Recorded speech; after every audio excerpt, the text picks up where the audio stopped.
Okay, day 5, we're going to be looking at factoring. Anytime you factor any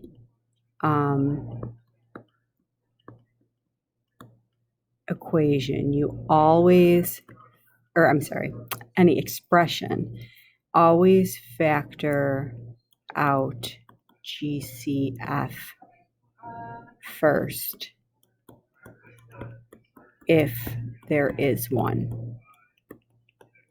So any factoring problem you do, you are always going to factor out a GCF if there is one.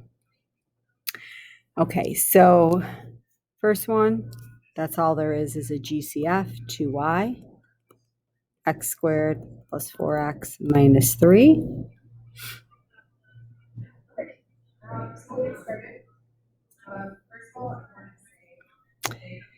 The next one, here is the common factor. So if you pull out that y plus 4, pulling out a y plus 4 here, you're left with 2x.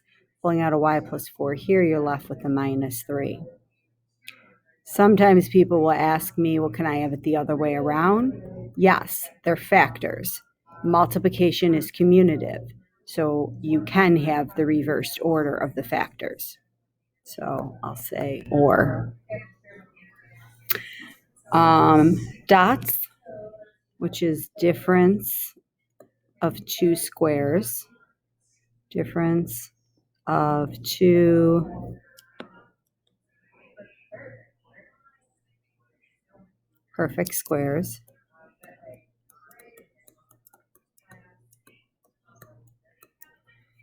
Okay, so first I look for a GCF, always.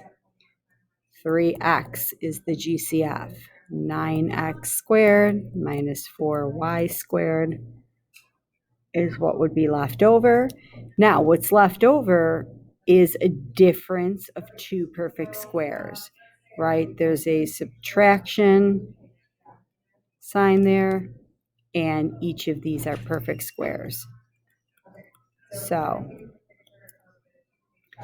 3x plus 2y, 3x minus 2y. So remember, the way you do difference of two perfect squares is you make a plus, you make a minus, take the square root of the first term, 3x, take the square root of the second term, which is 2y, which you need the opposite signs in the middle. Let's go down to B here. This is a difference of two perfect squares. So difference because of the minus sign, and then each one of these is a perfect square. And here we kind of need a little bit bigger of parentheses. I'm going to put a plus and a minus because that's how I do difference of two perfect squares. If I take the square root of the first one, so if you think about it, if you had the square root of x minus 4 squared, square and square root cancel each other out, so you would have x minus 4, x minus 4. If you took the square root of the 25y squared, that's 5y, 5y. That is your factoring. So it's kind of like this entire thing, x minus 4, and this entire thing are getting multiplied to give you the first term. I don't know if you all realize that. That's how you check a factoring problem, is you FOIL. So you could do the first, outers, inners, middle, and it should FOIL back through to give you the original. Okay, this is a difference of two perfect squares. X minus 3 squared is a square, y plus 2 squared is a square. So again, and I'm going to do probably even bigger sets of parentheses here, plus, minus. Square root of x minus 3 squared is x minus 3, so I'm going to have x minus 3, x minus 3. Square root of y plus 2 squared is y plus 2, so I'm going to have y plus 2, y plus 2. Now, in the second part, I have to put the y plus 2 in parentheses. As soon as you have a binomial following a subtraction sign, you have to, as soon as it's more than one term, binomial, trinomial, as soon as you have more than one term following a subtraction, you have to put it in parentheses because you have to know to distribute that. So, and I'm going to combine like terms here. So -3 plus 2 is a -1.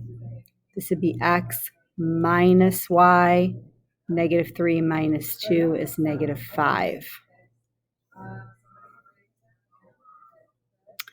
In letter D, there's a GCF, right? So if you look at this term and this term, terms are separated by addition or subtraction signs.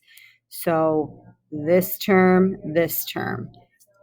they have a factor of 5 in common. So if I pull out the 5, this is 3x plus 1 squared minus 9, right? I'm taking the 5 out of here. I'm left with 3x plus 1 squared. I take the 5 out of here. I'm left with 9. Okay, so that's what I'm doing. And then this thing left in the parentheses is a difference of two perfect squares. So plus, minus, 3x plus 1, 3x plus 1. Square root of 9 is 3, so 3 and 3. And then to clean that up, this would be 3x plus 4, right? 1 and 3 combining like terms. This is 3x, and then this is 1 minus 3, which is a -2. So that's as cleaned up and as simplified as we can get. Okay, if we're factoring where the leading coefficient is 1, this is where you get what multiplies. You first think of what multiplies to the 64, but will add to the 16. So 8 and 8, right? So plus 8, those multiply to 64, but they add to 16. Again, the way you check a factoring problem is you FOIL it through. So firsts give you x squared, outers 8x, inners 8x, lasts 64. So it would FOIL back through. This next one, so I would think of factors of 16. I could think of 1 and 16. 2 times 8, 4 and 4. So the ones that'll add to a -8 would be the 4 and 4. Now here we're going to need an x squared and an x squared. Otherwise it won't multiply to x to the 4th. And then we need -4, so they add to -8, but they do multiply to +16. So again, the way you check a factoring is you'd FOIL it through. So x squared is x to the 4th. Outer would give you -4x squared, inner -4x squared, which is where you'd get the -8x squared, and then the last give you +16. Now, next thing, these are each a difference of two perfect squares, like what we were just doing in the last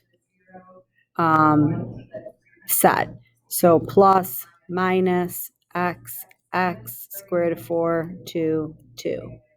So that's the same thing here, x plus minus 2, 2. And you might see your textbook write this as x plus 2 squared, x minus 2 squared. Because you have two factors of the x plus 2, you have two factors of the x minus 2. All right, so next one, factors of 40. So you would start thinking 1 and 40, 2 and 20, 4 and 10, 8 and 5. So 8 and 5 is what we'll add to -13 if we make them both negative. So -8, -5. They do multiply to +40, which is what you want. This one here, there's a GCF. So pull it out. X squared plus 2x plus 4. Make sure if you distribute through, Okay, and that would be it there. That one just has a GCF. Nothing's going to multiply to 4 that will add to 2. Right, because 4 and 1, 2 and 2. So we're good there. All right, now, what if the leading coefficient is not equal to 1? Okay, I'm going to show you a different way of doing this. It might make you a little uncomfortable to begin with, but I think in the long run, this is going to be a way that you're going to want to factor. I know some of your teachers might have done it differently in the past, but this is the way you'd probably see a college professor factor. You would not see them use that AC method. So here's what I do, and it's kind of called a guess and check method. 3x times x is going to be the only thing to give me 3x squared. 5 is 1 in 5, or of course could be 5 in 1. I have to determine what order to put those in. What you'll see is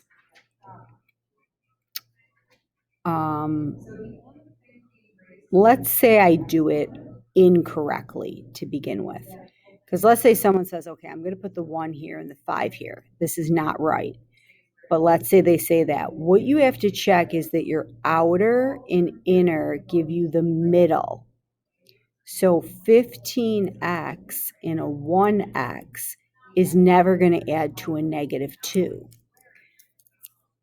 But that's what you would do. So the trial and error, you would say, okay, that was wrong. So now I'm going to have to put the 5 here and the 1 here. Now if you check your outer and inner, 3x, 5x, those will add to a negative 2 if you make the 5 negative and the 3 positive, right? Those will add to negative 2x. So that's what we want, the 5 negative and the 3 positive. That's my answer.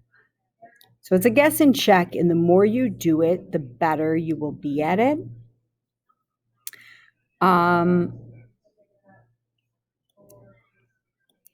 With the next one, the only thing that's going to give me 2x squared is 2x and x, right? Because when you FOIL, the firsts have to give you the first. The outers and inners are what are going to give you the middle. The last have to give you the last. So multiplying to 9, there's only a couple things that I'll multiply to 9. 1 and 9 or 3 and 3. I generally tell people to start with the ones that differ by the least. So I would not do the most extreme ones, 1 and 9. I would do 3 and 3. So let's see, if I do outers, 6x, inners, 3x, could those add to 3? Yeah, they could if I make the 6 positive and the 3 negative. And I do want different signs because I want them to multiply to a negative 9. Negative 9, they'd have to have opposite signs. So the 6, the part giving me the 6, which is the 2 times the 3, I want positive. And then the part giving me the 3, I want negative. So that's my answer. Okay, now here's where it gets a little bit trickier. Like 12. 12's got a lot of possibilities, right? 1 and 12, 2 and 6, 3 and 4. Again, though, if you pick the ones that differ by the least amount, I often find those work. Unless this number in the middle is very large. 15, I would pick 5 and 3. Now I do have to determine, does it go 5 and 3 or 3 and 5? The way you do that is a guess and check. It'll go 3 and 5. Outers, 20x. Inners, 9x. Those will add to 11 if you make the 20 positive and the 9 negative. That'll give you a positive 11x. So the 20 part we want positive, the 9 part we want negative. Way to check it, FOIL it through, make sure you get what you started with. Now, letter D, we don't normally factor when the leading coefficient is a negative. So the first thing I would do is pull out the negative. Oop.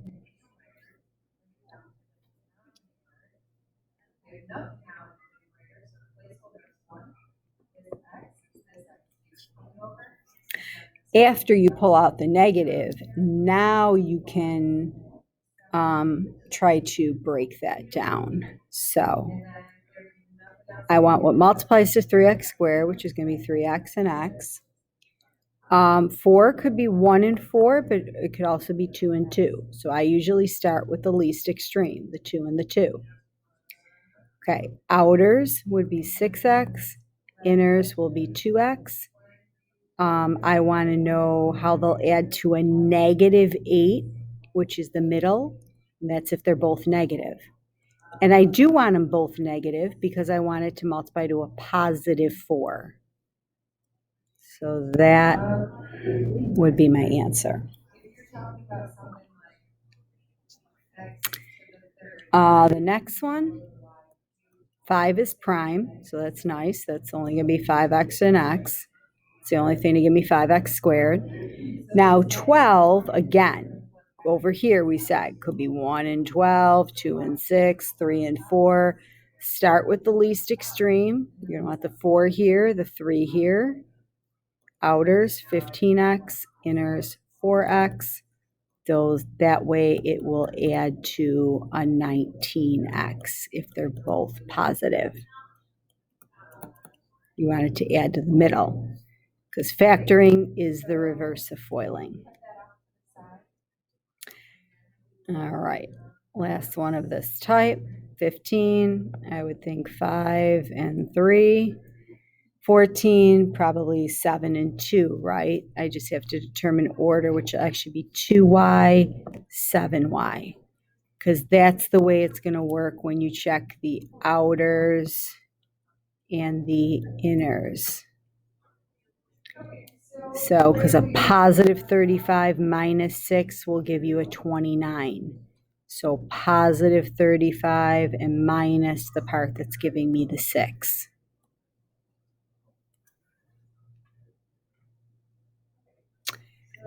Okay, so this is new type of grouping.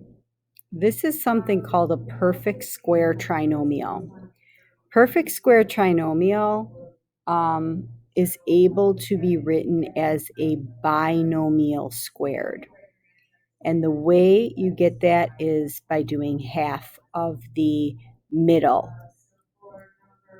So think about it. If you expanded that out, if you had x plus 6, x plus 6, and you FOILed, first give you x squared, outer 6x, inner 6x, last 36.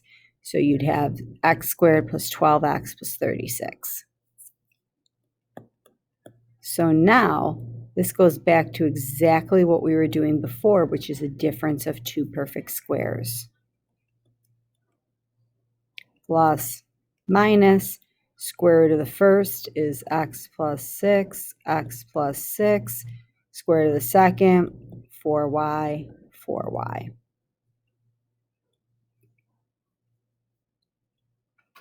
Now, next one is a little bit tricky. This is almost a perfect square trinomial. The problem is the signs are wrong. So what you have to do first is factor out a negative. Now, this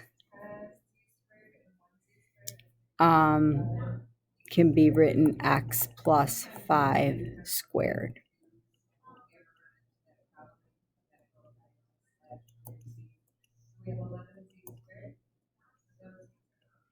Okay, difference of two perfect squares, you put a plus, minus, square root of y squared is y, so y and y.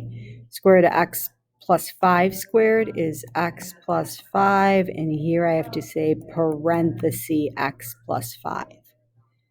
The reason is it is following a negative sign. Here it's following a positive, so that doesn't do anything. Here it's following a negative. To distribute, that negative, this would be y minus x minus 5.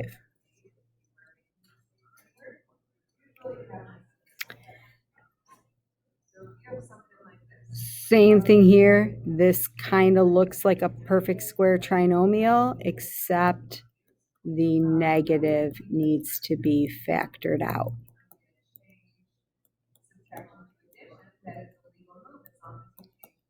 Take half of that, 4. Make sure 4 does square root of 16. Yes. And then it is a difference of 2 perfect squares. Square root of 16y squared is a 4y. 4y. Square root of x plus 4 squared is x plus 4, parenthesis x plus 4, because it's following a subtraction sign, making this 4y plus x plus 4. This is 4y minus x minus 4 when we distribute that negative. Okay, sum and difference of cubes. I believe you did this last year where you had this formula. I'm just going to erase that. A cubed plus B cubed is equivalent to A plus B, A squared minus AB plus B squared. And sometimes people remember that the signs with SOAP. SOAP standing for this first sign is going to be the same as the original problem. The second sign is going to be opposite from the original problem. And the third sign is always positive. So if you look back here, this first parenthesis has the same sign as the original. The second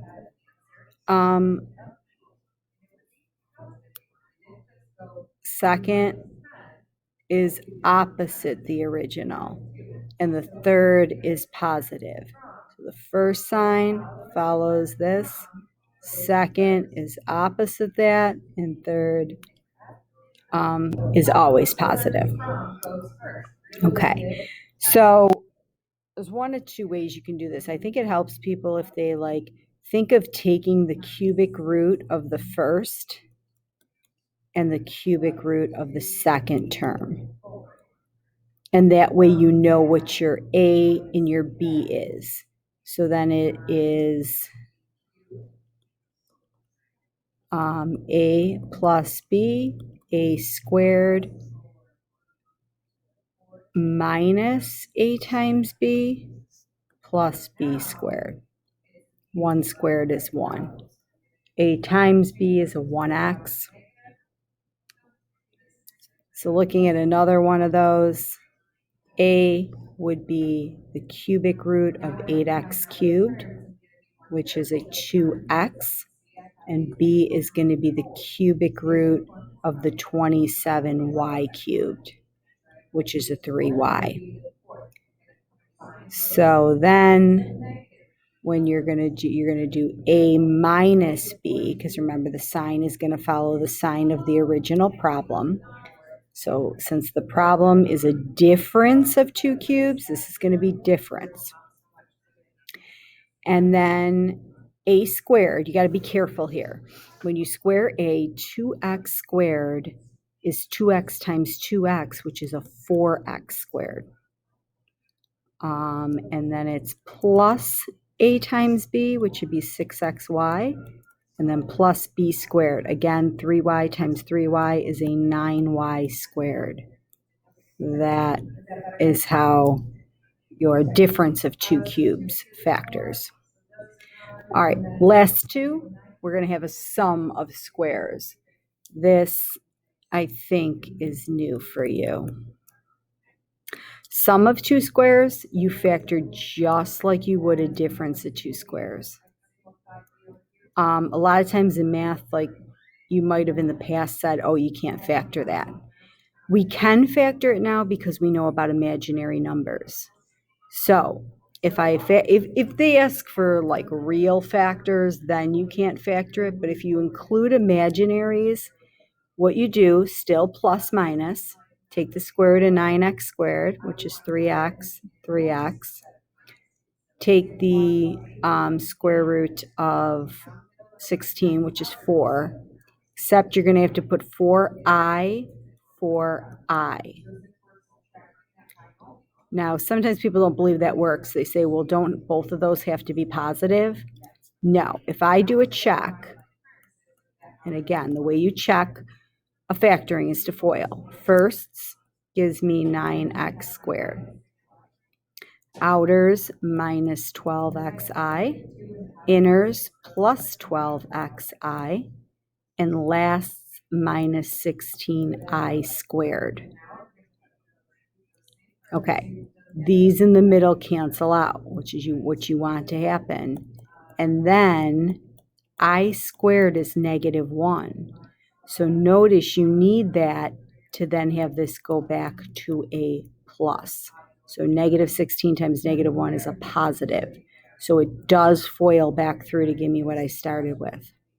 So for this one, 2 sets of parentheses, plus, minus, 2a, square root of 25 is 5, so it would be 5i, 5i. And that's again because it's a sum of squares and not a difference of squares. Difference of squares, you don't need the i's. Sum of two squares, you do need the i's. All right, that's it for day 5.